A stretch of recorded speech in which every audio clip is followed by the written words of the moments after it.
Si no progresas en el gimnasio, es que o no estás comiendo bien o estás teniendo demasiado estrés.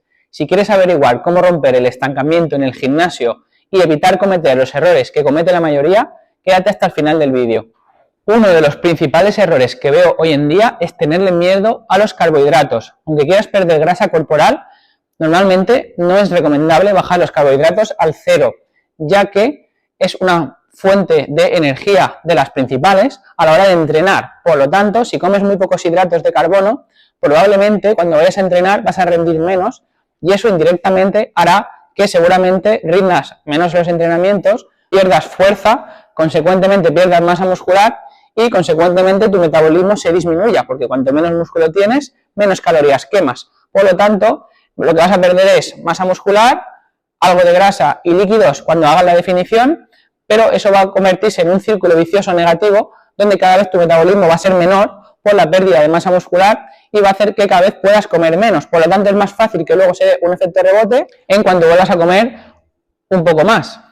Por lo tanto, si en lugar de bajar tanto los carbohidratos, bajas un poquito más las grasas, incluso la proteína, y dejas los carbohidratos no tan bajos, entrenarás con más energía, con más intensidad, por lo tanto no perderás fuerza ni masa muscular y hará que tu metabolismo no baje tanto y puedas cada vez comer más sin engordar o al menos no tener un efecto rebote por esa pérdida de masa muscular cuando vuelvas a subir las calorías. Un ejemplo donde se puede cometer este error es en una dieta donde, por ejemplo, quiero meter 2,5 gramos de proteína por gramo de peso corporal, 1 gramo de grasa por kilogramo de peso corporal y estoy comiendo solo 1800 calorías, por lo tanto mis hidratos están casi al cero, ¿no? Por lo contrario, si quisiéramos hacerlo bien, podríamos bajar incluso la proteína a 1,9 gramos por kilo de peso corporal, las grasas a 0,8 gramos por kilo de peso corporal y los hidratos de carbono, en lugar de bajarlos al mínimo, por ejemplo, menos de 2 gramos por kilo de peso corporal o menos de 1 gramo, podríamos dejarlos en 2-3 gramos por kilo de peso corporal. De esa manera, estar un poquito más altos, no estamos consiguiendo ese efecto negativo de bajar los hidratos al mínimo. Otro de los problemas que veo hoy en día a la hora de elaborar planes nutricionales es el tenerle miedo al gluten, a la lactosa, a determinados componentes de los alimentos sin ningún fundamento. Pensamos que se nos va a pegar el gluten en las paredes del intestino y nos vamos a morir o que nos vamos a intoxicar por lactosa, cuando si no tenemos ninguna intolerancia y somos activos y hacemos ejercicio, no debe de haber problema siempre que no hagamos un consumo excesivo. Por lo tanto, si no tienes ninguna intolerancia al gluten ni a la lactosa, está bien que no abuses de estos productos, pero por tomarlos de vez en cuando tampoco pasa nada, ya que eso nos va a limitar mucho a la hora de comer, de tener variedad, de socializar, porque no puedo comer casi de nada. Otro de los alimentos al que veo que mucha gente le teme es a los lácteos, fundamentándolo en que tienen, por ejemplo, arsénico o en que son inflamatorios. Bien, se ha demostrado que los lácteos, en principio, no son inflamatorios, incluso algunos de ellos tienen propiedades antiinflamatorias, como aquellos que son fermentados, como el yogur o el kéfir. Además, por ejemplo, si tomas un queso maduro, prácticamente no va a tener lactosa. Así que si no tienes ninguna intolerancia, no tienes por qué tenerle miedo a los lácteos. Es verdad que, como todo, la dosis hace el veneno. Si te pasas tomando alimentos que contengan arsénico, por ejemplo, el arroz, sobre todo la variante que viene de Japón, que dicen que tiene más arsénico, además tomo muchos lácteos, puede ser que pues tengas un problema con el arsénico, pero al final, como todo, en su justa medida no debe ocasionar ningún problema.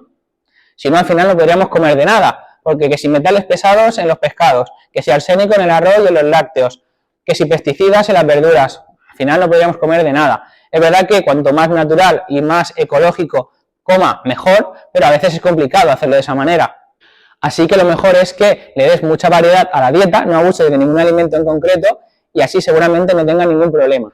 Otro de los problemas que suelo ver es las modas, por ejemplo, la del ayuno intermitente. Pensamos que es la panacea para perder peso o para conseguir autofagia, etcétera, etcétera. Cuando si nuestro objetivo, por ejemplo, es ganar masa muscular, el ayuno intermitente no va a ser lo más eficiente, porque va a ser más difícil llegar a las calorías en una ventana reducida de horas para comer.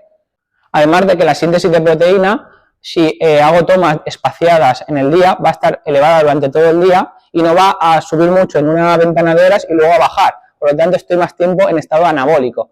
Así que, si vas a ganar masa muscular, el ayuno intermitente, en principio, no es el mejor método.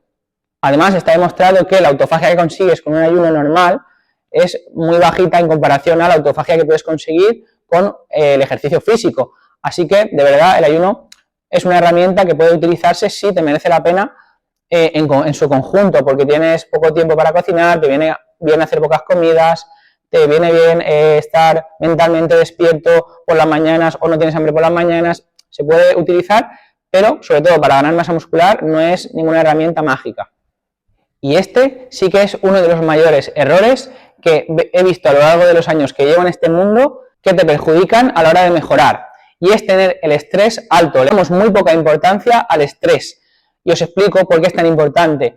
Esto parece que no es relevante o que no le damos la importancia que se merece, pero de verdad es de los principales problemas a la hora de progresar en el gimnasio. Y es, ya te digo, el estrés. ¿Por qué? El estrés va a elevar una hormona llamada cortisol que está demostrado que lo que hace es aumentar el catabolismo muscular. Por lo tanto, incluso estando en superávit calórico y queriendo ganar masa muscular, si tengo un estrés muy elevado y el cortisol está elevado, podría pasar que esté utilizando la proteína muscular como fuente de energía en lugar de las grasas. Por lo tanto, esas grasas van a ir a acumularse como grasa corporal y yo voy a estar utilizando como energía mi propia proteína muscular. Entonces estaré en un superávit de calorías, pero encima estaré perdiendo masa muscular y acumulando grasa. Por lo tanto, el estrés puede perjudicar el progreso en un gran número de casos. Y por el contrario, si estoy en una dieta de definición y encima tengo un estrés elevado, peor todavía, puedo estar en déficit de calorías y encima estar acumulando grasa porque estoy utilizando mi proteína muscular como fuente de energía, voy a perder un montón de masa muscular y encima las pocas calorías que estoy comiendo van a ir a acumularse como grasa.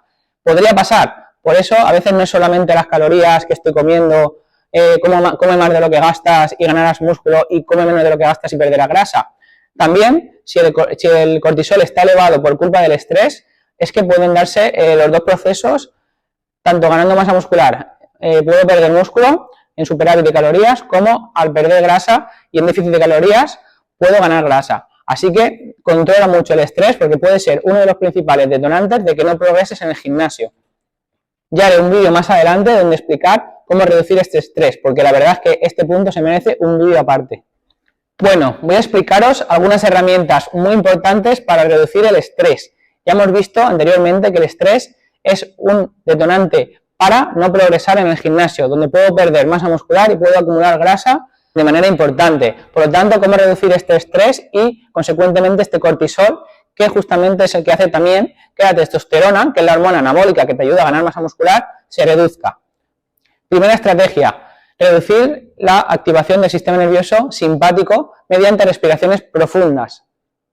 Por ejemplo, cada vez que me note con las pulsaciones muy elevadas o que voy corriendo de un lado para otro y voy estresado, puedo pararme y hacer 10-20 respiraciones profundas. Esto si lo haces 3, 4, 5 veces al día, va a reducir mucho tus niveles de estrés y de cortisol.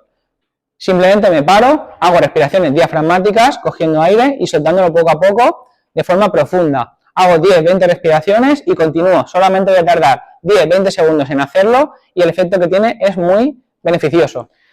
Segunda estrategia, aumentar mis horas de descanso. Es decir, intenta dormir al menos 7 horas al día. Intenta que siempre sea en una misma rutina, es decir, acostarte y levantarte a la misma hora siempre, para respetar los ritmos circadianos del cuerpo y sobre todo que estés despierto en las horas de luz y que duermas en las horas en las que no hay luz.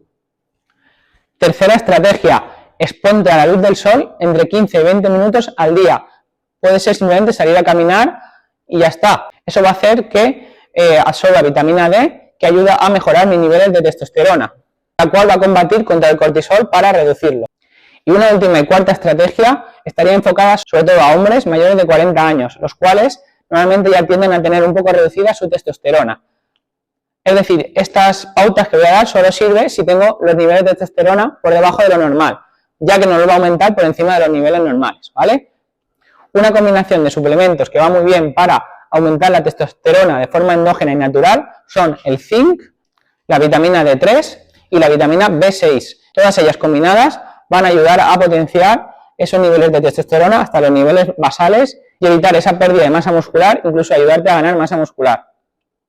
Otra estrategia menos significativa para aumentar la testosterona de forma indirecta puede ser mejorar la recuperación y las horas de sueño. Para ello puedes utilizar, por ejemplo, el magnesio, que antes de acostarte va a ayudar a recuperar el sistema nervioso para poder al día siguiente entrenar mejor y más recuperado. De esta manera, mediante estas 4 estrategias, si las sumo todas, puedo aumentar mis niveles de testosterona o al menos no tenerlos por debajo de los estados basales y combatir un poco también ese estrés y ese cortisol para evitar ese estancamiento en el gimnasio.